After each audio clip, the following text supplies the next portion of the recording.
So, after no videos for like a month, I'm finally back with a new challenge video for you.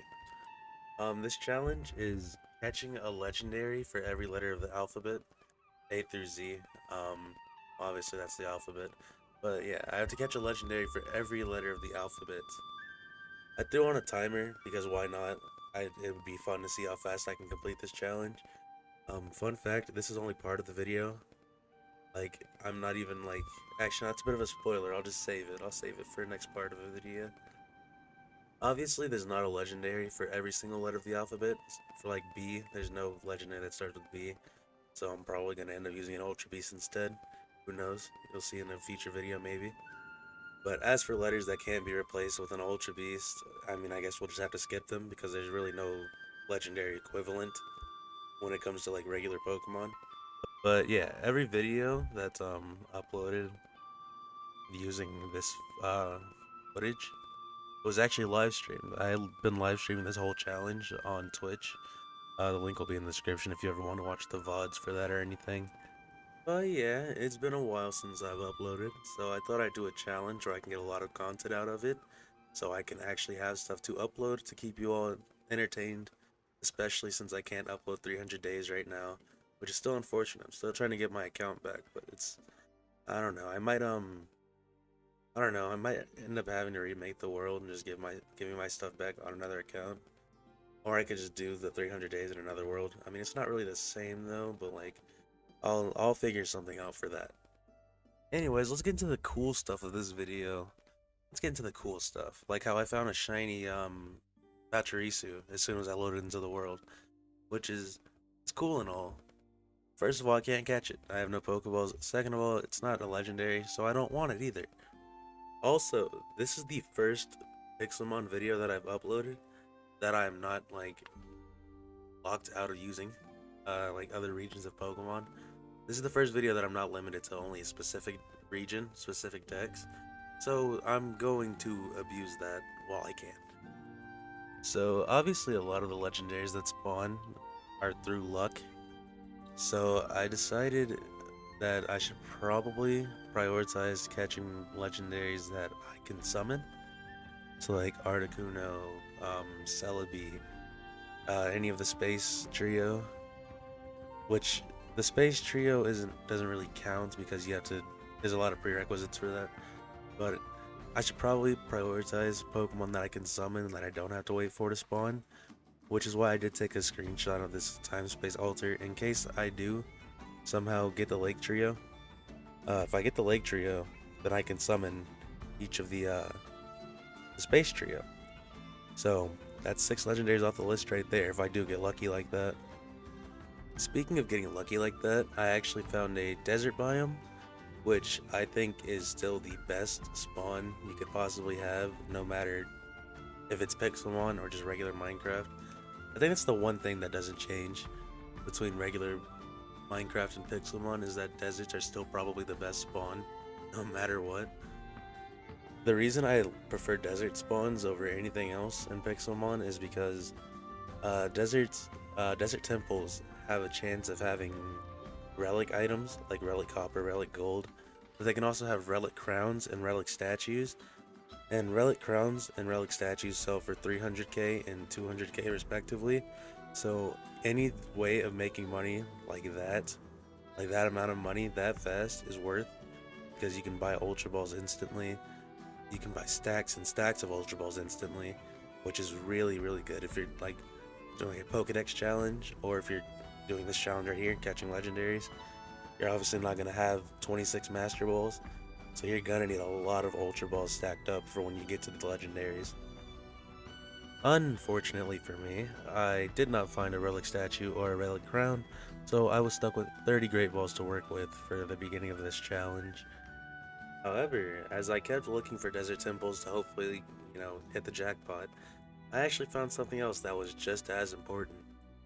Just half an hour into this challenge, and I already have the means to catch my first legendary, or mythical, whatever. I have the means to catch the first legendary of this challenge, which would be Celebi.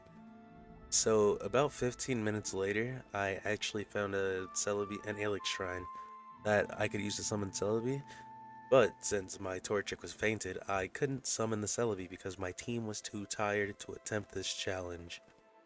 However, when I was running around looking for a Pokemon Center, my Torchic actually revived itself. That didn't really help considering I somehow managed to lose the shrine and the second one that I found on my way. I managed to lose both shrines and I could not find either of them.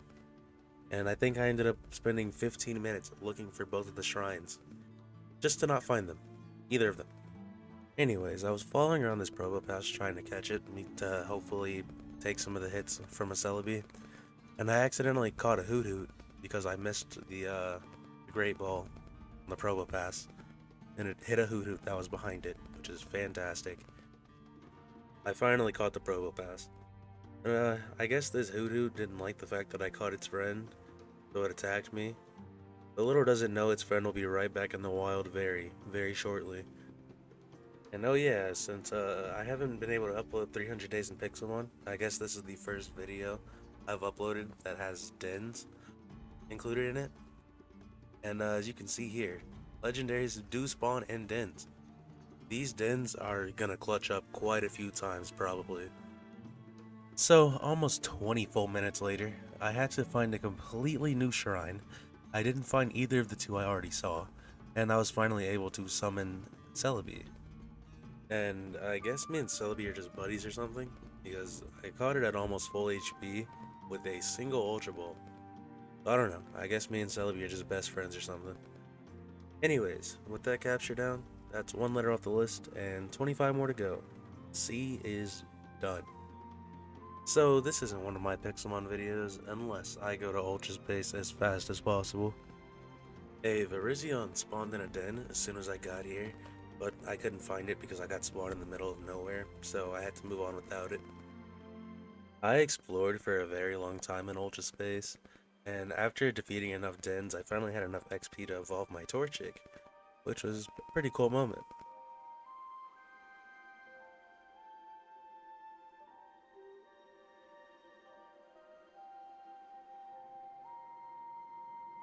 Oh, and also, while I was exploring, a Suicune spawned, which I never found. I never found it. I What is the biome called? Ultra Deep Sea is a very, very annoying biome because the Pokemon can spawn above you, very, very high above you, because the little like land I want to say planets I guess that spawn in Ultra Deep Sea. They're like floating like balls of obsidian. Those count as ground, so they can spawn all the way up there. They can spawn all the way on the floor. So Pokemon can spawn wherever in Ultra Deep Sea. So you kind of get mixed up. You kind of get schmixed a little bit. So I did not find the Suicune because I did not know where it spawned. It was unfortunate. However, while looking for Suicune, something else spawned. A Blacephalon actually spawned while I was looking for the Suicune, like a couple minutes after actually. And considering there's no legendaries that start with the letter B, I think Blacephalon would be a very nice replacement. So, considering Blacephalon could probably like one-shot my whole team, I had to just throw Ultra Balls and Great Balls and hope I got lucky, which I eventually did.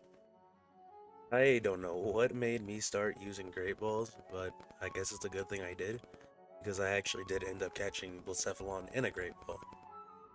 So for the next hour, I went and destroyed as many raids as possible, because they are a great source of XP, and I want my legendaries to be as high level as possible for when I have to combat other legendaries.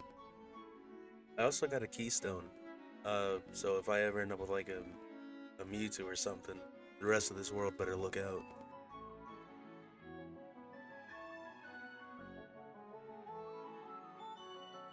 I ended up finding a Virizion raid, which I unfortunately did not beat, mainly because for some reason it can activate 8 shields multiple times in a battle, which is very cool, very balanced for a legendary, but whatever.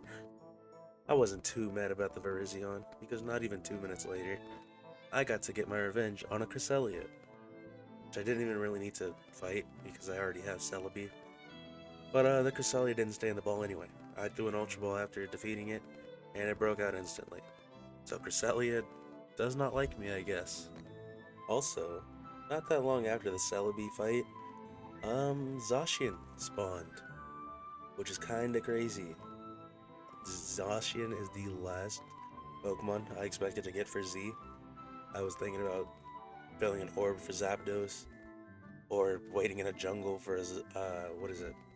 A Zarude? But no, Zacian made his presence known, loud and clear. So while fighting Zacian, I actually ran out of Pokemon. Zacian KO'd all of mine. And at this point, I thought I would just have to rely on, RNG. I'm throwing Ultra Balls at a full HP Legendary, so the odds of this working is very, very low. But this is also how I figured out something pretty funny, I guess. Um, if you white out while fighting a Pokemon, that Pokemon doesn't get their HP back. And the only reason I found this out is because when I eventually did catch Zacian, Zacian was at 16 HP. So I'm glad I found out Zacian was at 16 HP through catching it, and not through, it suffocating in a tree or something. That would have been very, very depressing. Now, I don't know if anyone saw the item in my hotbar earlier, but I have actually been trying to make my way to the end ever since I left Ultra Space. So for the next hour or so, I went gathering the stuff needed to enter the end. I went to the Nether so I could get Blaze Powder, and then for like the next 2 nights, I just waited for Abras to spawn, and I did eventually get enough Ender Pearls and enough Blaze Powder to have enough Eyes of Ender to go to the end. So it took me a very, very long time to kill the Ender Dragon, mainly because I forgot to bring a bow, and second reason, I was using Unpheasant to fly up and break the End Crystals, and the explosion to damage, and they killed my Unpheasant. So yeah, I had to just keep waiting for it to the dragon to fly down so I could, damage it. So as soon as I was heading to the second part of the end, Hoopa spawned. I was given a Hoopa after my heroic deeds against the Ender Dragon. And this Hoopa quite truly almost took every single Ultra Ball that I owned. I entered the end with 64 Ultra Balls and I left with 3. Now luckily enough, I did eventually find a Relic Crown, so I do have money, I can buy more. But man, our Legendaries very, very stupid. So about 7 hours into this challenge, we have 4 Legendaries, Mythicals, Ultra Beasts, whatever you want to call it. We have 4 of them marked off. And for our 5th one, we have to play the waiting game.